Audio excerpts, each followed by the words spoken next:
वो कहते हैं, बेटा सिम्बा, तुम एक शेर हो और शुरू से ही शेर जंगल का राजा रहा है। इतनी बातें सुनने के बाद सिम्बा में अपने पिता की ताकत और वो जोश महसूस हो रहा था और निकल पड़ता है। अब सिम्बा निकल पड़ता है अपनी उस पावन धरती की तरफ जिसने वर्षों पहले छोड़ दिया था। सिम्बा एक गहरी दहाड़ लगाता है, ये ऐलान करने के लिए कि अपने जंगल की रक्षा के लिए सिम्बा तैयार है। ये था सिम्बा का जुनून। सिम्बा के दोस्त उसे जाते हुए देख रहे थे। सिम्बा वर्षों बाद अपनी पावन धरती की तरफ जा रहा था, जिसके अंदर साहस और बल दोनों था। सिम्बा नाला के पास पहुंच गया था। दोनों निकल पड़ते हैं अपने घर की तरफ। भले ही इस कहानी में सिम्बा का पिता मुफासा नहीं था, लेकिन मुफासा का बेटा सिम्बा था, जो एक नई उम्मीद था। दोनों अपनी गौरव भूमि पहुंच जाते हैं, लेकिन सिम्बा अपनी गौरव भूमि को देखकर बिल्कुल भी खुश नहीं था। उसकी भूमि पूरी तरह से बंजर हो चुकी थी। बहुत सारे जानवर मारे गए थे। नाला कहती है, सिम्बा अब क्या करोगे? सिम्बा कहता है, अपनी भूमि की रक्षा करूंगा, जो जिम्मेदारी मुझे मेरे पिता ने दी है। नाला कहती है, मैं भी इस लड़ाई में तुम्हारे साथ हूँ। तभी वही पक्षी सिम्बा के पास आता है, जो ये भी सिम्बा के परिवार का हिस्सा था। ये सिम्बा का तहे दिल से स्वागत करता है और कहता है, महाराज, वो दिन फिर से लौट आए हैं और सिम्बा के दोस्त भी इस लड़ाई में साथ खड़े रहने वाले थे। सिम्बा उनको वापस अपने जंगल लौटने को बोलता है, लेकिन वो दोनों कहते हैं, हम जब तक जिंदा है तब तक तुम्हारे साथ रहेंगे। इस युद्ध में सब सिम्बा के साथ खड़े थे। सिम्बा सभी को अपने साथ लेकर जाता है। अब इस युद्ध में सभी जानवर सिम्बा के साथ कंधे से कंधा मिलाकर खड़े थे।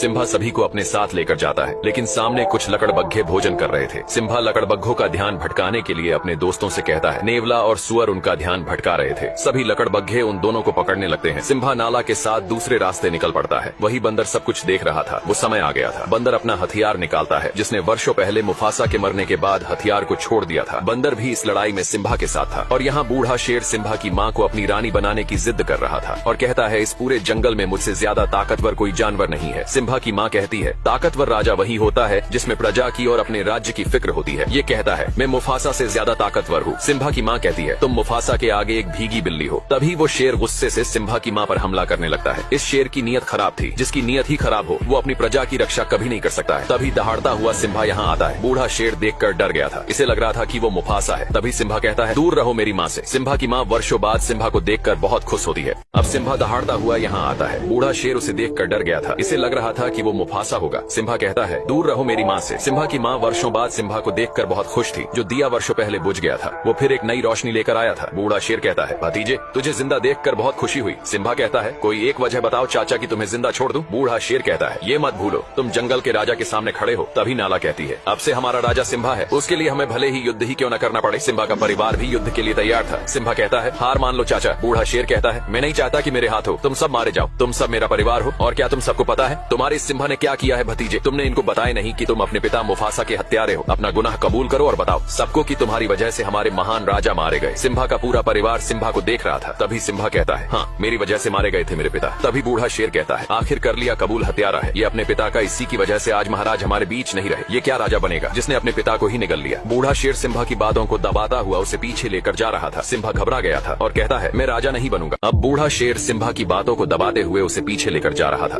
और जोर से चिल्लाकर कहता है, झुकाओ अपने सर को। तभी सिम्बा का पैर फिसल जाता है। सिम्बा चट्टान पर लटका हुआ था। यहाँ जोर की बिजली कड़कती है। ये वो आखिरी पल था जिसमें एक पापी का अंत तय था। बूढ़ा शेर कहता है, ये नजारा मैंने वर्षों पहले देखा था। बिल्कुल तुम्हारी तरह ही मुफासा ने मेरी आंखों में देखा था। बूढ़ा शेर उछलकर सिम्बा के पंजों को दबा लेता है और कहता है, एक राज की बात बताऊं भतीजे, तेरे बाप मुफासा को मैंने ही मारा था। इतनी बात सुनते ही सिम्बा अपने पिता के उस दुख भरे पल को याद करने लगता है। तभी सिम्बा जबड़े से उसके बाल पकड़कर ऊपर आ जाता है और चिल्लाकर कहता है, कैसे भाई हो तुम? अपने सगे भाई की ही हत्या कर दी। बूढ़ा शेर कहता है, ये झूठा बोल रहा है, इसकी बात मत सुनो। तभी सिम्बा की माँ कहती है, तुमने मुफासा को नहीं मारा तो उनकी आंखों में कैसे देखा? बूढ़े शेर का अंतिम समय आ चुका था। तभी बूढ़ा शेर लकड़बग्घों से कहता है, मार डालो सबको। सभी लकड़बग्घे सिम्बा के ऊपर टूट पड़ते हैं, लेकिन सिम्बा सभी लकड़बग्घों को जबड़े से दबाकर फेंक रहा था। नाला अपने परिवार को हमला करने को कहती है। सिम्बा का पूरा परिवार लकड़बग्घों पर टूट पड़ता है। ये था एक भीषण युद्ध जो सत्य और असत्य के बीच हो रहा था। सभी लकड़बग्घे सिम्बा को नोच रहे थे।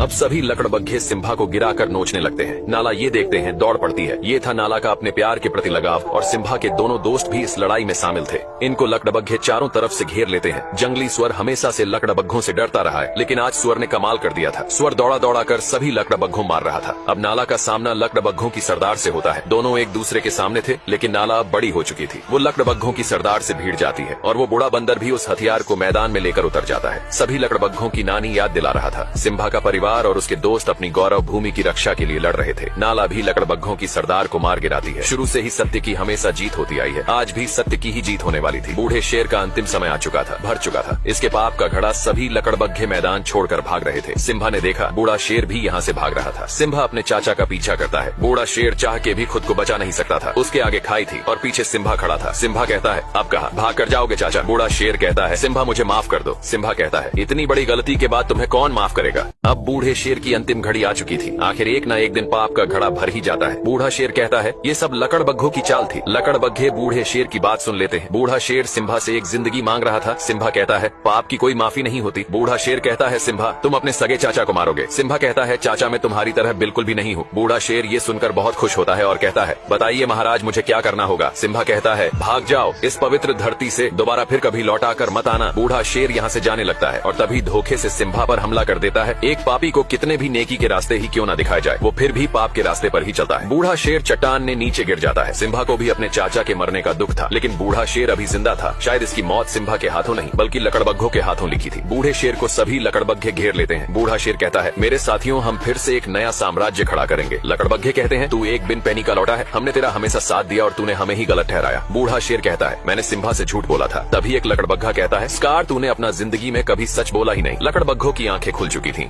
सभी लकड़बग्घे बूढ़े शेर पर टूट पड़ते हैं। ये था एक बुराई का अंत। इस लड़ाई में फिर से अच्छाई की ही जीत हुई थी। अब सिम्बा अपने परिवार से मिलता है। सिम्बा का परिवार फिर से एक जीती जागती जिंदगी जीने वाला था। सिम्बा उस बंदर से भी मिलता है जिसने सिम्बा को हौसला दिया, उसे उसकी पहचान बताई। आखिर एक सच्चा राजा वही होता है जिसमें अपने प्रजा और गौरव भूमि की फिक्र हो। ये सब सिम्बा के अंदर था। वो एक वीर सम्राट था, एक वीर योद्धा था और इस गौरव भूमि का एक राजा भी था। सिम्बा के राजा बनने से सभी जानवर बहुत खुश थे। जिस जिंदगी को डर कर जिया करते थे, अब उस जिंदगी को खुलकर जीने का समय आ गया था। सिम्बा और नाला के प्यार से एक प्यारा बच्चा हुआ। सिम्बा के बाद इस गौरव भूमि की रक्षा करने वाला सम्राट। ये स्टोरी यहीं पर समाप्त होती है। फिर से लौटेंगे ऐसी ही एक